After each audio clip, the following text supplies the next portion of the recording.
What's going on, guys, and welcome back to the channel. And welcome to the first video in a series of projects that we will be doing to my Talon for this upcoming summer. So my goal for today's video is to have the motor on the ground, take it all out, so that it's ready to be put on a stand so I can do the head gasket and stuff like that, which will come in another video. But the first video is just going to be getting the engine out of the car. So we gotta move that car. That one's gotta get out of here so that we can get the Talon out. And we're gonna put the car right here. You can see we cleared out a nice little spot right here.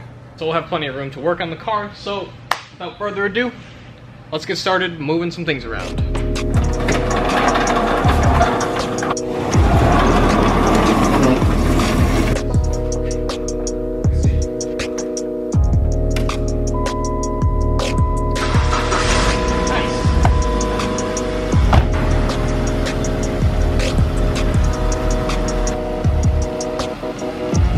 Alright, well that went better than expected. So now we've had the battery sitting inside the house all winter. So the car hasn't been started up since, I don't know, 3-4 months ago, I think, when we just kind of moved it around a little bit. So it's going to be a nice cold start. We'll get it all on video and let's do it.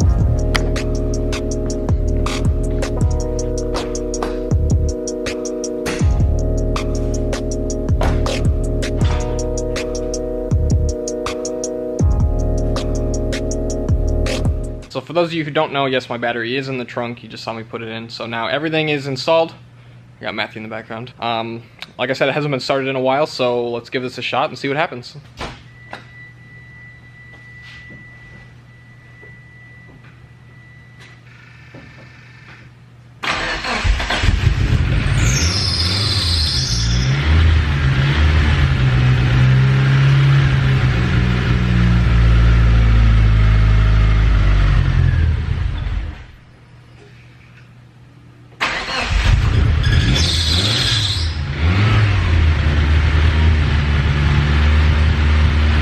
There we go. Man, it's nice to hear this thing run again.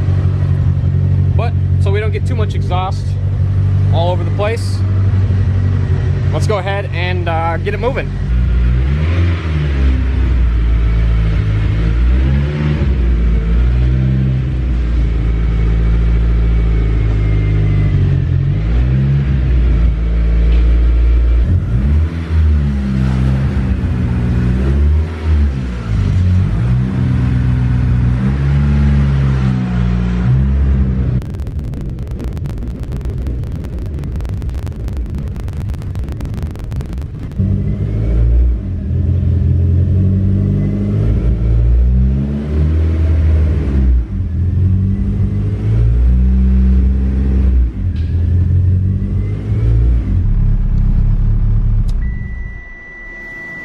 Well, here she is, moved in there. I'm tired. Man, no power steering. Trying to get this thing in there, that was a lot of work. Alright, so here's how we're sitting right now. As you guys have seen multiple times, everything's on there. You just saw it run, you know, whatever. So, I'm just gonna start diving into it and just tearing stuff off, all the easy stuff. First things I'm gonna start with are taking off my catch can system. We'll do like the throttle cable, some of the wiring here, intercooler piping. I'll take that intercooler piping off down there. Just get the stuff out of the way.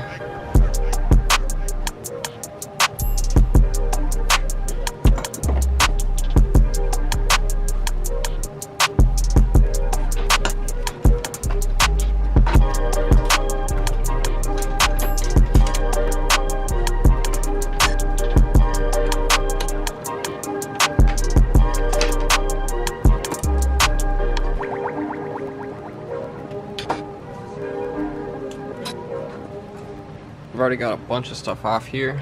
As you can see, I've got a wiring mess here. That's gonna get dealt with this year too. So I'm gonna just keep taking off all like the wiring stuff. I'm gonna do the shifter cables. All of this is gonna come off. I'm just trying to get everything up top done, and then we're gonna jack it up and do everything underneath.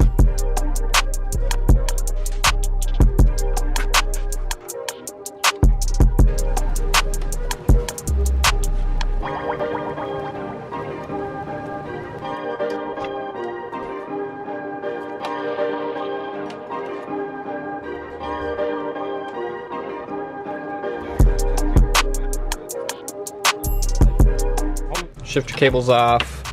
I took all the wiring off for like the thermostat housing and stuff like that. Got the fuel rail off, throttle cables off. I always put the throttle cable up on the windshield underneath the windshield wiper. We're gonna take the hood off now because now I have my second set of hands. Hey. So we're gonna take the hood off now, and then I'll jack it up and we'll start draining fluids and working on the underside of it.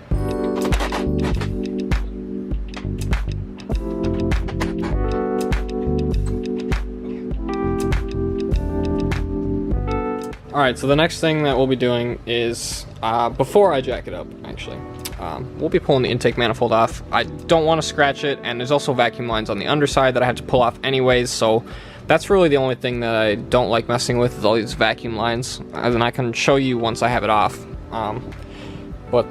So one of them's run to the brake booster right here. One of them is my boost gauge, so I have to be really careful with this because it's a really fragile plastic line.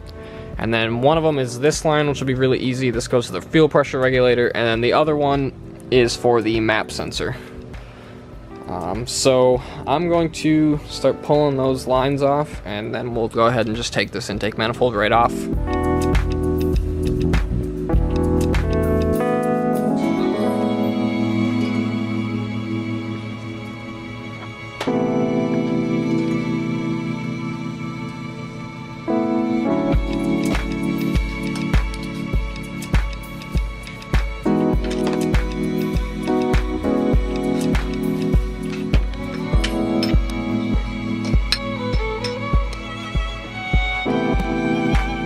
Here's all those vacuum lines like I was talking about. If you've never had a sheet metal intake manifold like this one, this is how they do the vacuum lines. They're all on the bottom.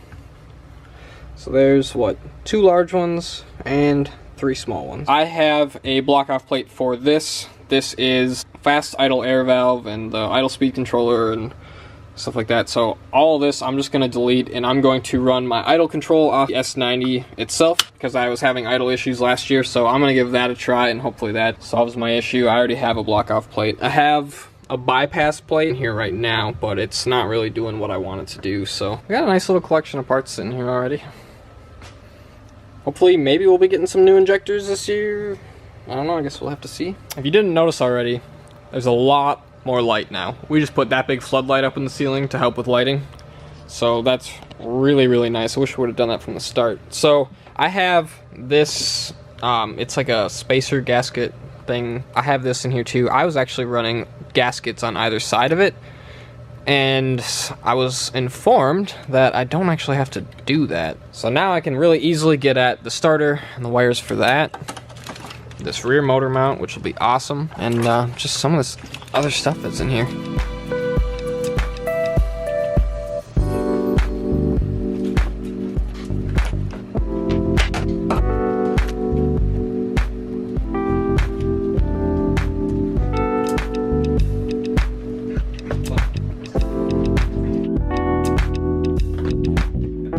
So I got pretty much everything on the top end taken off. Now it's time to jack the car up and start working on the bottom end.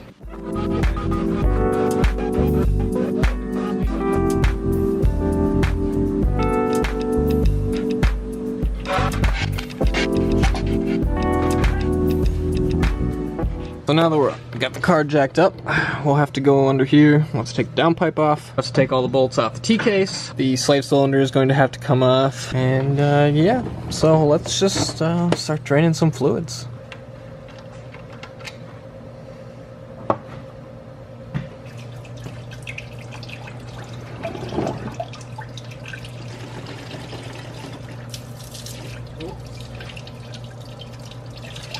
Too much sauce.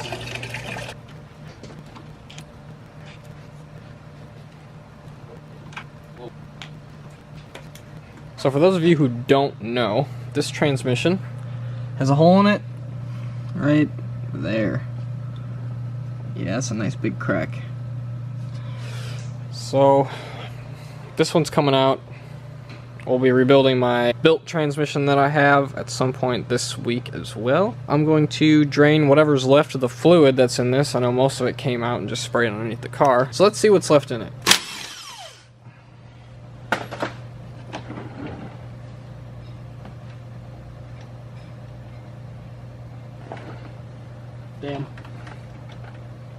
well, that was nice. All that work, try to drain the fluid, and there's nothing in it.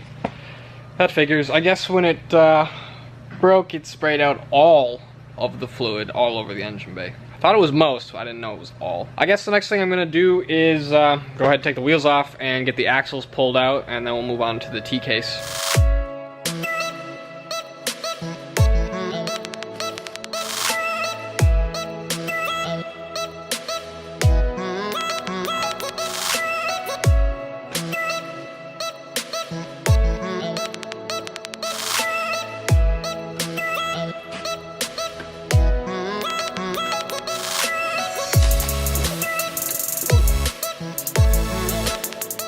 Okay, so the next thing that we will be doing is taking off the transfer case.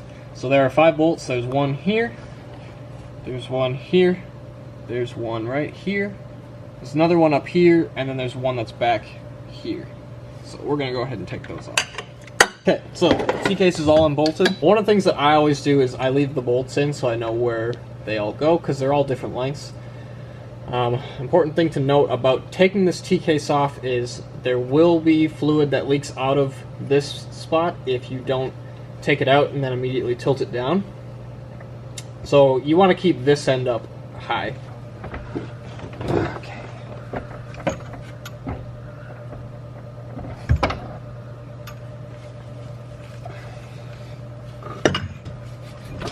There we go. So there's the T-case out. That's one of the last remaining pieces before we can... I'm going to set this thing down, this thing's heavy. As far as hooking up to pull the motor, we have this bracket right here. Now I believe that this is a standard DSM bracket. It holds right here. So I'm going to take off those 2 studs. I usually pull on the other side, hook up on the other side by this cam angle sensor, but I don't feel like pulling this off. So what I ended up doing is I found this bracket from another Saturn engine that I have, and I just drilled this out, and it's going to go right on this stud, and then I'll be able to hook up to it there. So I also have another valve cover that I use for pulling the motor so I don't damage it. So I'm going to go ahead and put this bracket on and swap the valve covers, and then we'll go back underneath the car because I have my oil pressure gauge line to take off and the alternator line to take off. And then we're hooking it up, we're pulling it out. Okay, so I have a 1990 Eagle Talon oil filter housing on this. So they came with an oil cooler, so I have an external oil cooler on it. This is where it's all located. So this is where my oil pressure gauge is. I have a mechanical oil pressure gauge. So the hard line comes down through the firewall and hooks up to here. So I had to take this off and take these 2 lines off and then unhook all the alternator stuff.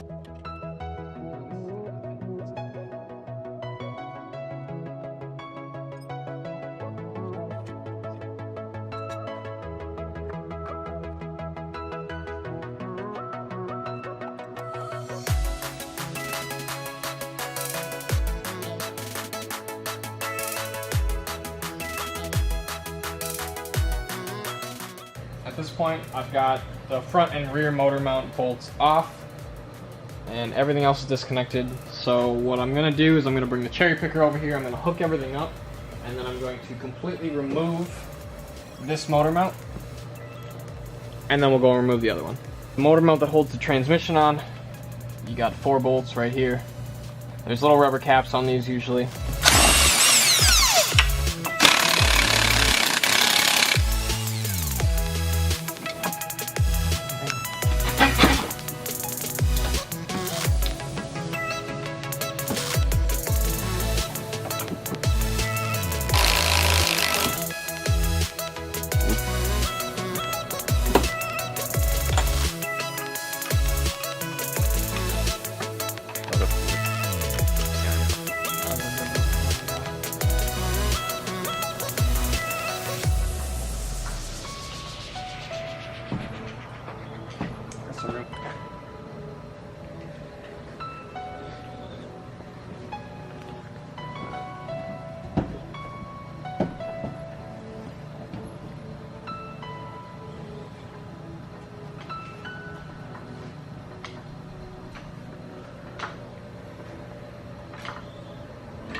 Alright guys, here it is. The pull wasn't all that pretty, but every time I've pulled an engine on one of these cars before, I've had someone with me who was more experienced. So yeah, it went okay. I'm not too unhappy about the way it went.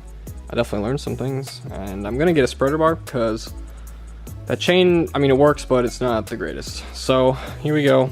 Engine's on the floor. Not too bad. A little bit of a mess to clean up, but overall, not too bad. So I hope you enjoyed this whole process of pulling the engine out. There's gonna be plenty more videos to come.